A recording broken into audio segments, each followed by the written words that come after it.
सरदार जलवा अफरोज आईजीन मोहतरम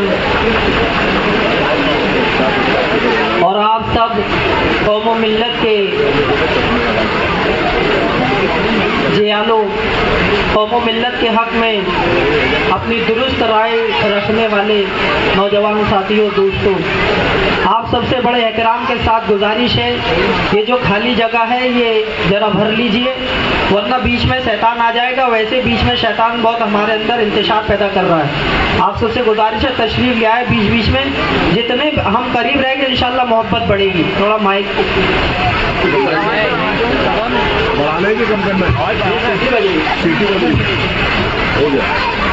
मैं अपनी बात यहाँ से शुरू करता हूँ कि कल ना पूछा तो आज पूछेगा, कल ना पूछा तो आज पूछेगा, वक्त सबका मिजाज पूछेगा, वक्त सबका मिजाज पूछेगा। और नस्ले नौ को दिया है क्या तुमने, नस्ले नौ को दिया है क्या तुमने, ये तुमसे बदलता हुआ समाज पूछेगा। दोस्तों और साथियों, आज का ये मजलिस इत्तेहादुल मुस्लिमीन का जलसा इंतखाबी जलसा है। आज हम यहाँ जमा हुए हैं हमारा एक कायद, एक लीडर, एक रहबर, एक रहनुमा तय करने के लिए।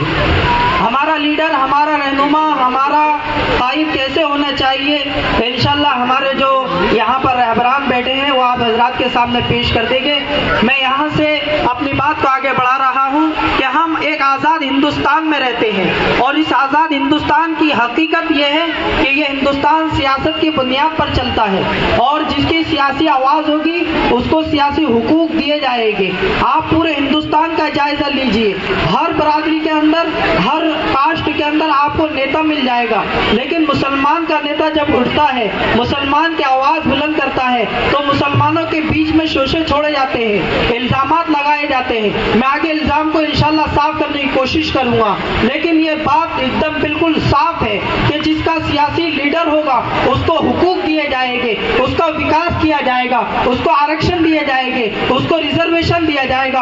और जिसका लीडर नहीं होगा वो चाहे हिंदुस्तान की सबसे बड़ी ताकत यानी मुसलमान क्यों ना हो, वो दर दर ठोकरे खाएंगे, उनकी मसाजिद को शहीद किया जाएगा, उनके मदरसों को शहीद किया जाएगा, उनके नौजवानों को बेकसूर जेलों के अंदर ठूस दिया जाएगा, उनकी माँ और बहनों को चौराहे के ऊपर उनकी इस्मत दरी की जाएगी, उनके बच्चों को स्कूलों के अंदर जाने से रोक दिया जाएगा, उनकी बहनों को कॉलेज के पास बुर्का पहन कर जाने की बुनियाद पर रोक दिया जाएगा। ये इस वजह से होता है दोस्तों और बुजुर्गों कि हमारी कोई सियासी ताकत नहीं है। अगर कोई सियासी ताकत होती तो आज हिंदुस्तान के अंदर हमारा यानी मुसलमानों का ये हाल नहीं होता कि दलित भाइयों से ज्यादा पिछड़े हुए अगर कोई है तो मुसलमान है।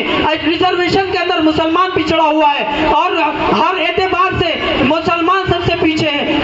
पूरे हिंदुस्तान के अंदर, हर गांव के अंदर, हर शहर के अंदर आप जाकर देखिए, लेकिन अगर कोई मुसलमान की आवाज उठाता है, मुसलमान के लिए हक की आवाज बुलंद करता है और ट्रिपल तलाक जैसे बिल के ऊपर आवाज बुलंद करता है, CNRC के ऊपर अगर कोई आवाज उठाता है तो हमारी कौम के कुछ लोग उसको दलाल कहते हैं, एजेंट कहते हैं और उसको बेईमान कहते हैं। लेकिन मसला यह है दोस्तों और साथियों, सबसे अगर बेबाक अगर कोई है, सबसे बहादुर अगर कोई इंसान है तो जनाब बैरिस्टर असदुद्दीन ओवैसी साहब है, जो दुश्मन की आंखों में आंखें डालकर ललकारता है और दुश्मन की आंखों में आंखें डालकर अपने हुकूक को छीनने की बात करता है, लेने की बात करता है। आज अल्लाह का एहसान है, अल्लाह का फजल है, मुझे अल्लाह ताला ने, आपको अल्लाह ताला ने एक बेबाक सिपाही के पीछे खड़े होने का मौका अता किया है। लेकिन दोस्तों और साथियों, मैं मुसलसल अपनी बात को आगे बढ़ाता हूं, लेकिन दोस्तों और साथियों,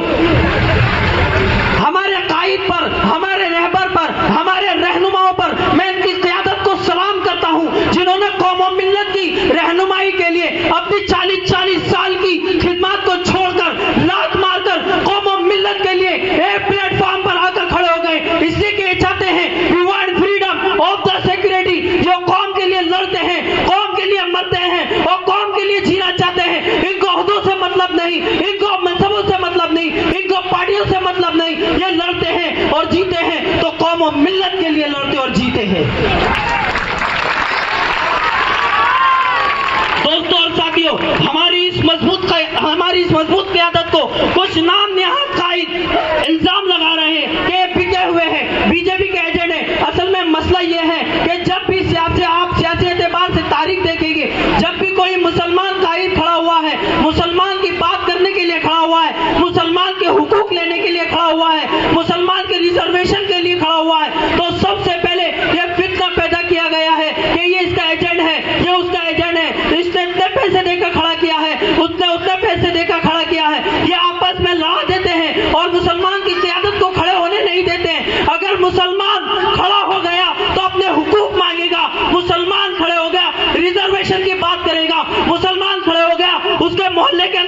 जाएंगे। दोस्तों और साथियों, ये इल्जाम तरह तरह के लगाए जा रहे हैं।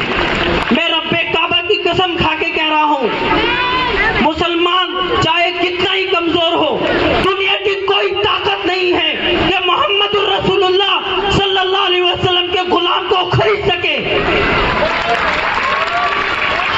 लेकिन हमारे पर इल्जाम लगाए जाते हैं। बहुत अच्छा मौका है, अल्लाह ने मुझे और आपको एक मौका दिया है कि हम हमारी क़ियादत को खड़ा कर ले, वरना ये वक्त फिर कभी मिलता है ना मिलता है अल्लाह जाने। लेकिन अभी जो रहबर हमारे सामने खड़ा हुआ है, वो हर मौके पर, हर महाज पर, हर मैदान में, हर जगह लड़ता हुआ नजर आएगा। पूरी 65 साल की उम्र उठाकर देख लीजिए, हर जगह मदरसे के लिए अगर कोई आवाज बुलंद करता है तो वो शख्स दाढ़ी टोपी वाला आवाज बुलंद करता है। अगर कोई मस्जिद के लिए आवाज बुलंद करता है तो वो शख्स दाढ़ी टोपी वाला हाजी नमाज की आवाज बुलंद करता है। अगर कोई बच्चों के लिए लड़ता है, बेकसूर जेलों में डाला जाता है, कोई लड़ता है तो वो शख्स आवाज बुलंद करता हुआ नजर आता है। ये पूरी सब खड़ी हुई नजर आती है, पूरे कायदीन खड़े हुए नजर आते हैं। मैं इस क़ियादत को सलाम करता हूँ और आखिर में आप सबसे इत्तेहाद की भीख मांगता हूँ। हमने कई मरतबा, हजारों मरतबा लोगों को वोट दिया है, बस एक मरतबा अपने कौम के आदमी पर भरोसा कीजिए, इंशाअल्लाह हम फख्र के साथ सर बुलंद करके पूरे बुरहानपुर के अंदर घूमेंगे। आखिर में शेर के साथ अपनी जगह लूंगा कि मुत्तहिद हो तो बदल डालो निजामे गुलशन, मुत्तहिद हो तो बदल डालो निजामे गुलशन, और मुंतशिर हो तो मरो शोर मचाते क्यों हो, और उखवत की दुनिया बसा कर तो देखो, उखवत की दुनिया बसा कर तो देखो, चिराग मोहब्बत का जला कर तो देखो। तुम्हारे कदमों पे चलेगा जमाना, तुम्हारे कदमों पे चलेगा जमाना, जरा अपनी हस्ती मिटा कर तो देखो। अस्सलाम वालेकुम रहमतुल्लाह।